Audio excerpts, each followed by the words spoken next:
नमस्कार, मी स्नेहा. आपण पाहताय साम टीव्ही. साम संजीवनी या आरोग्य विशेष कार्यक्रमात तुम्हा सगळ्यांचं स्वागत. रिफ्रॅक्टिव्ह सर्जरीबद्दल तुम्ही ऐकलं असेल, पण त्यापैकी आज चर्चा करण्यासाठी या रिफ्रॅक्टिव्ह सर्जरीविषयी जाणून घेण्यासाठी आपण आज एक महत्त्वाचे पाहुणे आपल्या स्टुडिओत बोलवलेले आहेत. आपल्या स्टुडिओत आलेले आहेत पुण्यातल्या नामवंत नेत्ररोग तज्ज्ञांपैकी एक असे डॉक्टर, पुण्यातल्या नामवंत vision next foundation I care हॉस्पिटलचे संचालक डॉक्टर अमरीश दरक. डॉक्टरांचं स्वागत करूया. डॉक्टर, स्वागत तुमचं. नमस्कार स्नेहा. डॉक्टरांशी चर्चा करणार आहोत, मात्र त्याआधी डॉक्टरांची थोडक्यात ओळख करून देते. सुमारे गेल्या 25 वर्षांपासून ते पुणे आणि संपूर्ण भारतात आपली वैद्यकीय सेवा पुरवत आहेत. तसंच निष्णात रिफ्रॅक्टिव्ह सर्जन म्हणून पूर्ण भारतात ते प्रसिद्ध आहेत. तसंच डॉक्टर अमरीश हे गेली काही वर्ष संपूर्ण भारतामध्ये सुमारे 1.5 लाखांहून अधिक रुग्णांच्या, नेत्ररुग्णांच्या रिफ्रॅक्टिव्ह सर्जरीज केलेल्या आहेत. तसंच अनेक नॅशनल आणि इंटरनॅशनल कॉन्फरन्सेस ज्या होतात त्यामध्ये त्यांनी त्यांचे केस पेपर्स सादर केलेले आहेत. तसंच त्यांचं संशोधन कार्य, त्याच्याशी संबंधित सगळी कागदपत्र, अभ्यासपर कागदपत्र तिथे त्यांनी सादर केलेली आहेत आणि त्याला उत्तम असे पारितोषिकंसुद्धा मिळालेले आहेत. अनेक पुरस्कार त्यांना त्यांच्या या नेत्रक्षेत्रातल्या उल्लेखनीय कामगिरीबद्दल कार्यकर्ता मिळालेले आहेत. तसंच अनेक संस्थांमार्फत ते आपली वैद्यकीय सेवा पुरवतात. तसेच अनेक संस्थांमार्फत की ते गरजू गरीब व्यक्तींना मोफत नेत्र तपासणी आणि उपचार देखील त्यांनी देऊ केलेले आहेत. समाजातील गरजूंना डोळ्यांच्या समस्यांवर उत्तमोत्तम उपचार मिळावेत या हेतूने समाजसेवेचा आणखी एक भाग म्हणून गेल्या 20 वर्षांपासून डॉक्टर अमरीश दरक हे कार्यरत आहेत. चला तर मग आता चर्चेला सुरुवात करूया आणि जाणून घेऊया की सगळ्यात आधी रिफ्रॅक्टिव्ह सर्जरी जी डोळ्यांच्या बाबतीत केली जाते ती काय असते आणि कुठल्या लोकांना याचा उपयोग होतो. डॉक्टर, पुन्हा एकदा आपलं स्वागत आमच्या स्टुडिओत. डॉक्टर, रिफ्रॅक्टिव्ह सर्जरी म्हणजे काय आणि कोणत्या लोकांना त्याचा उपयोग होऊ शकतो? थँक्यू स्नेहा. साम संजीवनीच्या सर्व प्रेक्षकांना माझा नमस्कार. गेली 20 वर्ष मी रिफ्रॅक्टिव्ह सर्जरी या क्षेत्रातच कार्यरत आहे. तेवढी एक स्पेशालिटी मी आजपर्यंत सांभाळलेली आहे. आणि मला आठवतं की 10 वर्षापूर्वी जेव्हा मी एक चॅनलला इंटरव्ह्यू जेव्हा दिला होता त्यावेळेस रिफ्रॅक्टिव्ह सर्जरीविषयी बऱ्याच अवेअरनेस, त्याची जनजागृती व्हावी या दृष्टीने तो उपक्रम आम्ही हाती घेतला होता. आज मात्र काय झालं आहे, आज गोष्टी सगळ्या बदलल्या आहेत. चष्मा 10 वर्षांपूर्वी एक सोशल स्टिग्मा होता. आज चष्मा नको ही एक प्रोफेशनल गरज बनली आहे. तुम्ही कुठलीही इंडस्ट्री घ्या, मग एअरलाईन इंडस्ट्री असू दे किंवा आर्मीचं असू दे किंवा मॉडेलिंग इंडस्ट्री आहे, प्रोफेशनल गरज आहे की चष्मा नको. अशा वेळेस चष्मा नको असताना ही जर गरज फुलफिल करायची असेल आणि याच्यावर व्यवस्थित उपचार करून जर लेझरद्वारे किंवा अन्य कुठल्याही तंत्राद्वारे जर ती सर्जरी करून जर चष्म्याचा नंबर जात असेल तर या सर्व प्रकारच्या सर्जरीजना आपण रिफ्रॅक्टिव्ह सर्जरी या एका हेडखाली घेतो. मग त्याच्यामध्ये लेसिक येऊ शकतं, प्रेस्बायोपिक लेसिक येऊ शकतं, लेंटिक्युलर एक्स्ट्रॅक्शन्स आहेत किंवा फेकिक इम्प्लांट आहे. या सर्व प्रकारांची आपण रीतसर माहिती घेऊया. पण चष्मा आज एक सोशल अढेरन्स आहे किंवा प्रोफेशनल अढेरन्स आहे आणि तो घालवणं आणि तो यशस्वीरित्या घालवणं ही एक गरज आहे. अच्छा डॉक्टर, लेसिकविषयी सुद्धा आम्ही खूप ऐकलं आहे. तर लेसिक म्हणजे काय आणि सगळ्यात महत्त्वाचं म्हणजे या लेसिकचे काही प्रकार आहेत का आणि कोणाला त्याचा उपयोग होऊ शकतो? लेसिकचा खरं लॉंग फॉर्म म्हणजे लेसिक इन सिटू केराटोमिलिओसिस. म्हणजे कॉर्निया जे बोबोळं असतं त्याचं सुपरफिशियल लेअर आपण काढून तिथे लेझरद्वारे आपण कॉर्नियाचं रिफ्रॅक्टिव्ह इंडेक्स चेंज करतो किंवा थोडक्यात लेमॅनच्या लँग्वेजमध्ये किंवा सर्वसामान्यांना समजावं अशा भाषेत कॉर्नियाचं रिशेप करतो, जेणेकरून चष्म्याचा नंबर घालवता येतो. आता लेसिकचे बरेच प्रकार आहेत किंवा रिफ्रॅक्टिव्ह सर्जरीचे बरेच प्रकार आहेत. लेसिकमध्ये आपण काय करतो, लेसिकमध्ये आपण कॉर्नियाचा एक 90 मायक्रॉन्सचा फ्लॅप, मग आयदर तो ब्लेडद्वारे काढला जातो किंवा मग कधीतरी त्याला फेम्टोलेसिक म्हणतो आपण, की जो लेझरद्वारेच फ्लॅप उचलला जातो आणि लेझर उरलेल्या सरफेसवर, ज्याला आपण स्ट्रोमल लेअर म्हणतो, त्याच्यावर ॲब्लेशन करून त्याचा शेप चेंज केला जातो. आणि तो फ्लॅप जो आपण घेतलेला असतो तो ब्लेडद्वारे असो किंवा फेम्टोलेझर असो, तेव्हा तो फ्लॅप आपण परत रिपॉझिट करतो. या एंटायर प्रोसिजरला आपण लेसिक असं म्हणतो. मग लेसिक 2 प्रकारे होऊ शकतं की एक तर ब्लेडद्वारे होतं, तुम्ही फ्लॅप कुठल्या पद्धतीने घेता, एक तर तुम्ही ब्लेडनी 90 मायक्रॉन्सचा फ्लॅप घेता किंवा तुम्ही लेझरद्वारे 90 मायक्रॉन्सचा फ्लॅप घेता. या 2 प्रोसिजर आहेत. अच्छा, आणखी एक तुम्ही मगाशी डॉक्टर बोलताना फेकिक इम्प्लांटविषयी बोललात, तर हे फेकिक इम्प्लांट म्हणजे काय, तसंच डोळ्यांच्या इतर ज्या सर्जरी आहेत त्याच्यामध्ये आणि फेकिक इम्प्लांटमध्ये फरक काय? जसं आपण कुठलाही पेशंट जेव्हा लेसिकसाठी सिलेक्ट करतो तर त्याच्या आपण तपासण्या करतो, त्याचं इव्हॅल्युएशन करतो. तो कॉर्निया हेल्दी आहे की नाही, कॉर्नियल थिकनेस व्यवस्थित आहे की नाही, पेशंटला पॉवर किती आहे, रिफ्रॅक्शन किती आहे, त्याला ड्राय आय डिसीज तर नाही आहे, त्याला रेटिनाला मागे काही प्रॉब्लेम नाही आहे ना. तर साधारण एक अर्ध्या पाऊण तासाची ही रीतसर सगळी तपासणी झाली आणि पेशंट जर फिट असेल तर लेसिक प्रोसिजर त्या पेशंटवर होऊ शकते. कॉर्निया समजा डिफेक्टिव्ह असेल किंवा नॉर्मल प्रॅक्टिसमध्ये आम्ही असं म्हणतो की जसं माझा एक व्यक्तिगत चॉईस आहे की साधारण -7 पर्यंत नंबर जर असेल तर मी लेसिक करतो. म्हणजे ते सुद्धा कसं की कॉर्निया व्यवस्थित असेल तर, हेल्दी असेल तर, सगळ्या पॅरामीटर्स ज्याला आपण टोपोग्राफी, वेव्ह फ्रंट म्हणतो, अशा सगळ्या पॅरामीटर्सवर पेशंट जर हेल्दी असेल तर त्याचं लेसिक होऊ शकतं. पण -7 नंतर जिथे कॉर्नियल थिकनेस कमी असेल किंवा कधीकधी पेशंटमध्ये कॉर्नियल थिकनेस पूर्ण कमी असला किंवा केरोटोकोनस किंवा काही डिसीजेस असेल किंवा कॉर्निया हेल्दी नसेल, अशा केसमध्ये आपण फेकिक इम्प्लांट म्हणून प्रोसिजर करतो. मग फेकिक इम्प्लांट म्हणजे काय, तर एक कॉन्टॅक्ट लेन्ससारखं मटेरियल आहे जे डोळ्याच्या आतमध्ये नॉर्मल लेन्स जो असतो त्याच्यावर आपण एक फ्लोटिंग लेन्स तिथे टाकतो, त्याला फेकिक इम्प्लांट म्हणतात. सर्वसाधारणपणे हाय मायोपिया ज्यांना असतो, ज्यांना रिफ्रॅक्टिव्ह एरर, चष्म्याचा नंबर हा -7 पेक्षा जास्त आहे, कधीकधी तो -20, 22, 25 पर्यंतही जातो, अशा केसेसमध्ये आपण त्यांना ट्रीट करताना फेकिक इम्प्लांट पद्धतीचा अवलंब करतो. अच्छा, डॉक्टर आणखी एक की बऱ्याचदा ज्यांना मोतीबिंदूची ज्यांची कॅटरॅक्टचं ऑपरेशन झालेलं आहे किंवा ऑपरेशन झाल्यानंतरही मोतीबिंदूची शस्त्रक्रिया झाल्यानंतरही त्यांना चष्म्याचा नंबर आहे, तर तो चष्म्याचा नंबर घालवण्यासाठी सुद्धा आपण लेसिक वापरू शकतो का आणि कसं? ज्युडिशियसली जर बघितलं तर चष्म्याचा नंबर कॅटरॅक्ट नंतर जर राहिला असेल आणि सेम जसं मी सांगितलं की सगळे पॅरामीटर्स जर नॉर्मल असतील, प्युपिल सेंट्रल असेल, प्युपिल रिॲक्टिंग असेल, तर अशा केसमध्ये सुद्धा लेसिक आपल्याला पोस्ट ऑप करता येतं. कॅटरॅक्ट झालेल्या पेशंटमध्ये जर रेसिड्युअल एरर असेल तर तो लेसिकद्वारे घालवता येतो, नाही असं नाही. दुसरी गोष्ट मला एक नमूद करायची आहे की अगोदर जे ग्रह असायचे लोकांचे की 40शीचा चष्मा जात नाही, आता लेसिक आणि फेकिक इम्प्लांट दोन्ही गोष्टींमध्ये टेक्नॉलॉजी इतकी इम्प्रूव्ह झाली आहे की 40शी नंतरचा सुद्धा चष्मा हा तुम्हाला लेसिकद्वारे घालवता येतो. मी स्वतः याचं एक्झाम्पल आहे. तुमची झाली, माझी प्रोसिजर झालेली आहे. अच्छा, आणखी एक की याच गोष्टीला मला पुढे न्यायचं आहे की समजा मोतीबिंदूचं ऑपरेशन झालं आहे आणि वयही जास्त आहे, पण त्यांना त्या पेशंटला डायबिटीज आणि त्या संदर्भातलेच काही प्रॉब्लेमसुद्धा आहेत, तरीसुद्धा आपण हे लेसिकचं ऑपरेशन करू शकतो? आपण जेव्हा इलॅबोरेटिव्हली त्यांचं चेक करतो, पूर्ण त्यांचं डायबिटीज, मागचा पडदा, रेटिना ज्याला म्हणतो, त्याचं इव्हॅल्युएशन करतो.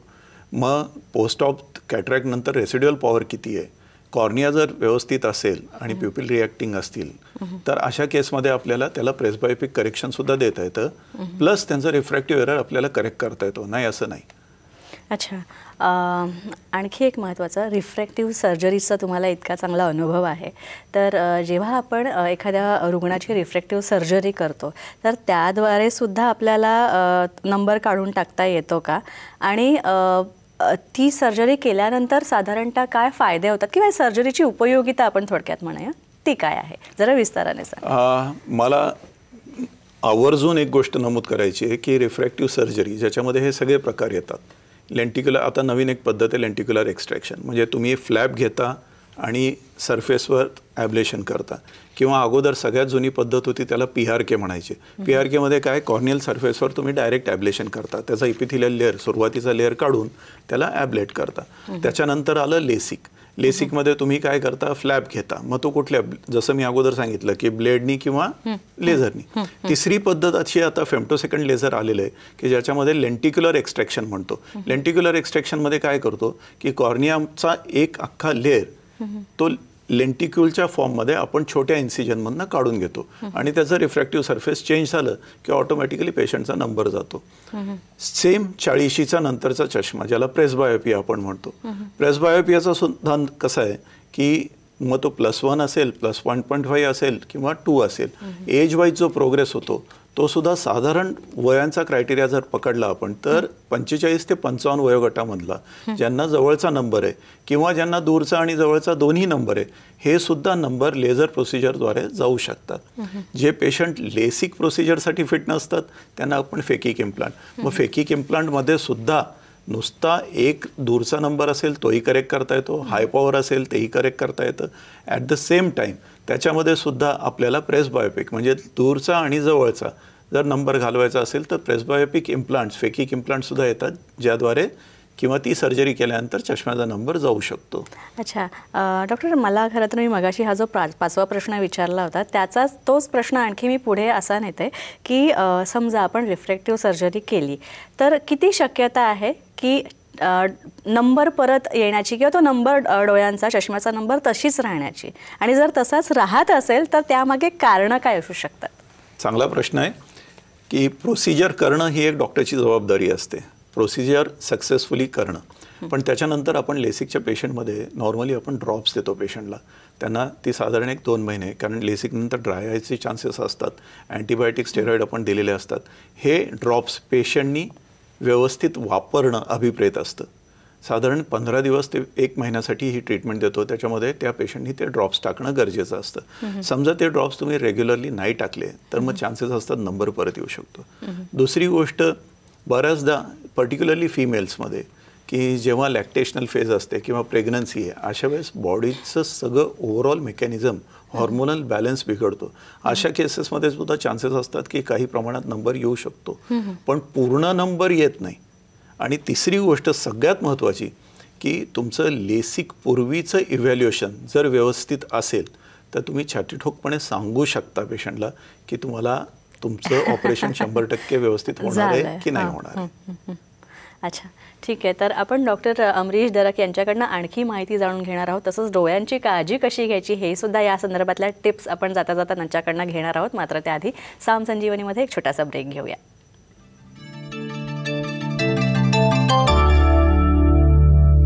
ब्रेकनंतर साम संजीवनीमध्ये आपलं स्वागत. आपल्यासोबत आहेत सुप्रसिद्ध नेत्ररोग तज्ज्ञ डॉक्टर अमरीश दरक. सरांचं पुन्हा एकदा ब्रेकनंतर स्वागत सर. हा डॉक्टर, कॅरेटोकोनस ट्रीटमेंटबद्दल आम्ही ऐकलेलं आहे आणि आम्ही असं सुद्धा ऐकलं की त्यात तुम्ही अतिशय निष्णात असे आहात. तर ही कॅरेटोकोनस ट्रीटमेंट म्हणजे काय आणि त्याची उपयोगिता काय, त्याविषयी जरा आम्हाला थोडंसं सांगा. रिफ्रॅक्टिव्ह सर्जरीमध्ये आपण जसं सांगितलं की कुठली प्रोसिजर करताना आपण इव्हॅल्युएट करतो. हल्ली आत्ता नवीन डायग्नोस्टिक वर्कअप जे मशीन्स किंवा इक्विपमेंट जे आलेत त्यांनी आपण कॉर्नियल ॲबनॉर्मॅलिटी ही पटकन डिटेक्ट करू शकतो.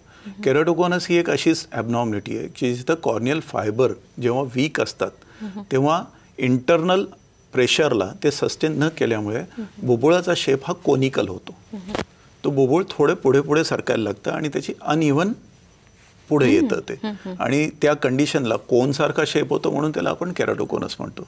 आता याच्यासाठी बऱ्याच गोष्टी आहे की ते अनुवंशिक सुद्धा असू शकतं. बऱ्याचदा आता त्याच्यामध्ये बऱ्याच प्रमाणात संशोधन चालू आहे आणि काही अंशी असे लोकांचं म्हणणं आहे की आता ज्या नवीन हॅबिट्स आहेत, कम्प्युटर विजन सिंड्रोम आहे, स्क्रीन टाईम आहे किंवा इन्फ्लमेटरी मार्कर्स आहेत, टिअर फिल्ममध्ये काही ऑटोइम्युन फॅक्टर्स आहेत की जे कॉर्निया वीक करायचं काम करतात. अशा बऱ्याचशा गोष्टींमुळे केराटोकोनसचा प्रादुर्भाव वाढतो. पण ॲट द सेम टाईम एक चांगली गोष्ट अशी आहे की अशा केसमध्ये नॉर्मली पेशंटला सिम्पटम्स असतात की डोळे चोळायची खूप सवय असते किंवा उशीमध्ये डोकं खुपसून झोपायची सवय असते अशा, किंवा ॲलर्जिक कंजंक्टिव्हायटिस खूपदा होतो पेशंटना. तेव्हा पेशंटना माझं सांगणं असं असतं की या जेव्हा गोष्टी तुम्ही नोटीस करता तेव्हा नक्की तुमच्या नेत्ररोग तज्ज्ञांना दाखवा, त्यांच्याकडनं इव्हॅल्युएट करून घ्या. टोपोग्राफी असते, वेवफ्रंट असते. टोपोग्राफी जर व्यवस्थित तुम्ही बघितली तर केराटोकोनिस डिसीज तुम्ही खूप लवकर पकडू शकता, कॅप्चर करू शकता आणि त्याच्यावर उपाययोजना देखील आहेत, नाही असं नाही. तुम्ही जितक्या लवकर तो डिसीज आयडेंटिफाय कराल किंवा शोधाल त्यावर उपाययोजना अत्यंत सुकर होते आणि व्यवस्थित ट्रीटमेंट करता येते त्याला. तुमच्या या पूर्ण कारकिर्दीत तुमच्या लक्षात राहिलेला एखादा पेशंट, म्हणजे एक पेशंट आपल्याला एखादा लक्षात राहतो की अरे नाही हा माझ्या कायमचा लक्षात राहिलेला आहे, किंवा एखादी सर्जरी जी खूप चॅलेंजिंग असते. गमतीशीर आहे पण एक छोटी गोष्ट सांगतो. म्हणजे आता तुम्ही रुग्णच विचारला किंवा माझा एक्सपिरियन्स विचारला तर त्या रुग्णाचं नाव आहे डॉक्टर अंबरीश दरक. अच्छा, तुम्ही स्वतःच. तर गंमत अशी आहे की मला सुद्धा लहानपणापासून चष्मा आहे आणि गेली 30 वर्ष मी लेन्स, तो चष्मा वापरतोय, कधी कॉन्टॅक्ट लेन्स वापरलं.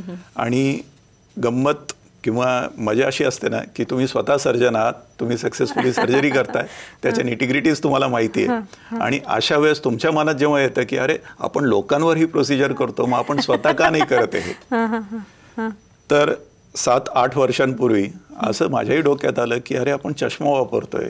आणि गंमत आहे ना की कधी कधी पेशंट येऊन विचारतो तुम्हाला की हलवाई अपनी मिठाई क्यों नहीं खा रहा है. तसं मला वाटलं की जेव्हा कॉर्निया माझा ठीक आहे आणि सगळं काही चांगलं आहे, तर माझीच एक को फेलो आहे डॉक्टर श्रुती, तिला मी सांगितलं की अरे वाय डोंट यू ऑपरेट मी. मला वाटलं मला सुद्धा चष्मा नको आहे आणि हे खूपदा बॅरियर आहे. मला लक्षात येतं ऑपरेट करताना किंवा फॉग येतो, आम्ही मास्क घालतो त्यावेळेस, आणि मला वारंवार त्याचा त्रास व्हायचा, पण रेमेडी नाही चांगली. आणि 40शी आल्यामुळे मला असं होतं की मला जवळचंही नको आणि लांबचंही नको. मग वन फाईन डे मी माझं मन तयार केलं आणि मी त्यांना सांगितलं की हो मला करायचंय.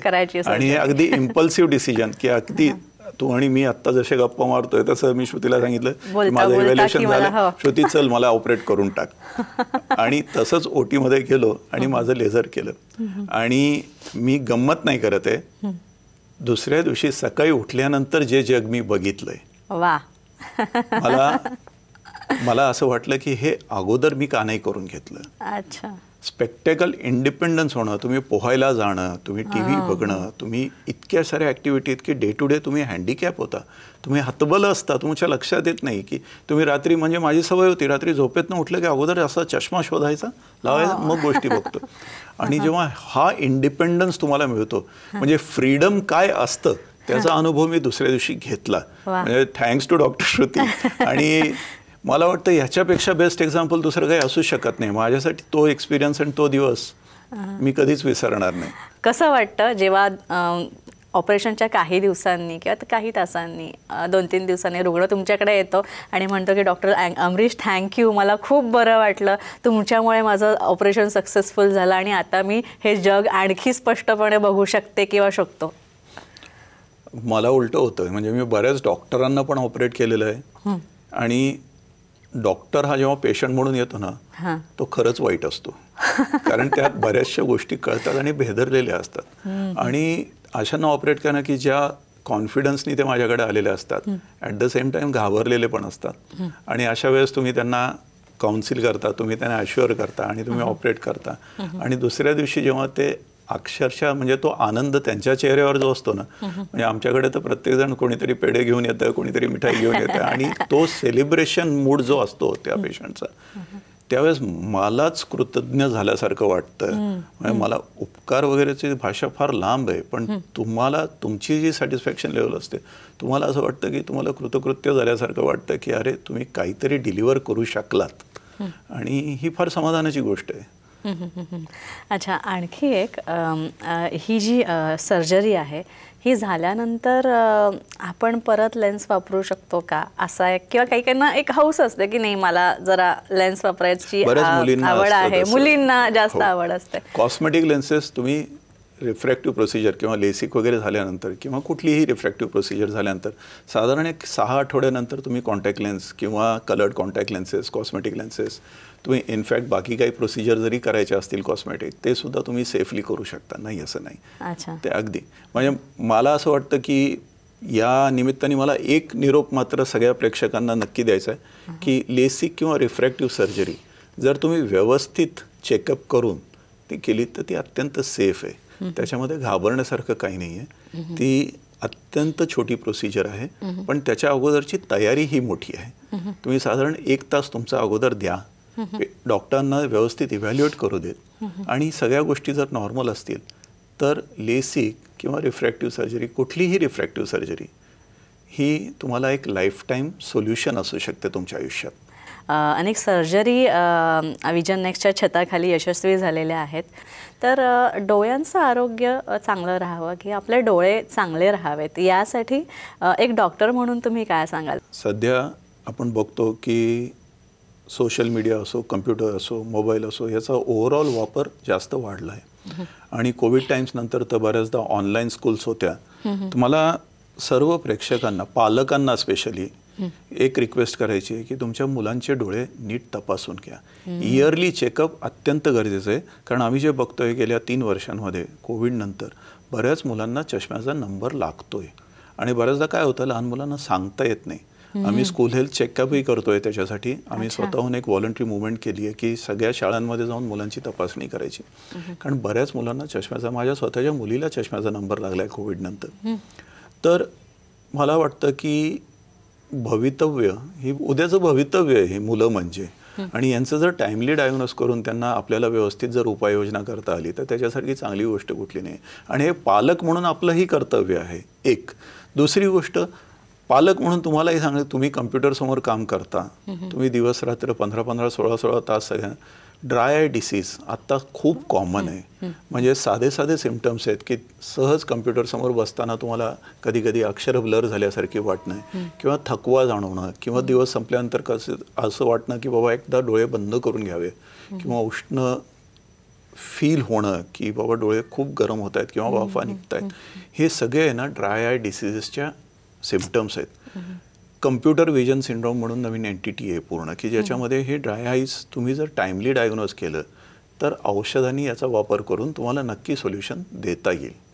नक्की सर, आपण पाहिलं की डॉक्टर अमरीश दरग ज्यांनी आतापर्यंत अनेक यशस्वी डोळ्यांच्या संदर्भातल्या शस्त्रक्रिया केलेल्या आहेत, मग कॅटरॅक्ट सर्जरी या रिफ्लेक्टिव्ह सर्जरी म्हणू नका, अनेकांना त्यांनी नवीन दृष्टी प्रदान केलेली आहे. लेसिकद्वारे अनेकांचा चष्म्याचा नंबरसुद्धा घालवलेला आहे. अशा डॉक्टर अमरीश यांना आपण भेटलो. तुम्हालासुद्धा जर डॉक्टरांना भेटायचं असेल, त्यांच्याकडनं मार्गदर्शन घ्यायचं असेल किंवा त्यांच्याकडनं कुठलीही उपचार पद्धती तुम्हाला करून घ्यायची असेल तर तुम्ही स्क्रीनवर जे नंबर दिलेत ते तुम्ही नोट डाऊन करून घ्या आणि त्याची नोंद करून त्यावर संपर्क साधून तुम्ही डॉक्टरांना भेटू शकता. डॉक्टर नक्कीच तुम्हाला योग्य ते मार्गदर्शन करतील. डॉक्टर अमरीश, तुम्ही आमच्या स्टुडिओत आला त्यासाठी खूप खूप आभार. थँक्यू. थँक्यू. यानंतर आपण साम संजीवनीमध्ये इथेच थांबतोय. पुन्हा भेटूया नवीन विषयांसह आणि नवीन तज्ज्ञांसह. तोपर्यंत नमस्कार.